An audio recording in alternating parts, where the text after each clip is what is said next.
নারায়ণগঞ্জের ফতুল্লায় শুল্ক কর ফাঁকি দিয়ে আসা প্রায় 20,67,00,000 টাকা মূল্যের বিপুল পরিমাণ ভারতীয় শাড়িসহ এক পাচারকারীকে আটক করেছে কোস্টগার্ড।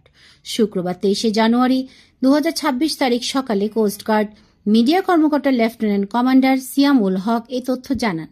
তিনি বলেন, গোপন সংবাদের ভিত্তিতে গত 22 জানুয়ারি 2026 তারিখ বৃহস্পতিবার ভোর রাত 4টায় কোস্টগার্ড স্টেশন পাগলা কর্তৃক নারায়ণগঞ্জের ফতুল্লা থানাধীন শিবু মার্কেট সংলগ্ন এলাকায় একটি বিশেষ অভিযান পরিচালনা করা হয়।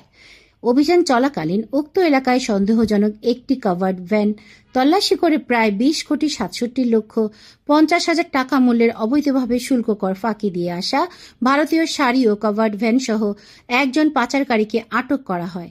জব্দকৃত মালামাল বংশাল সার্কেল কাস্টমস এবং পাচার কাজে ব্যবহৃত ট্রাক ও আটককৃত পাচারকারীর পরবর্তী আইনানুগ ব্যবস্থা গ্রহণের জন্য ফতুল্লা থানায় হস্তান্তর করা হয়। তিনি আরও বলেন, চোরাচালান রোধে কোস্টগার্ড ভবিষ্যতেও এ ধরনের অভিযান অব্যাহত রাখবে।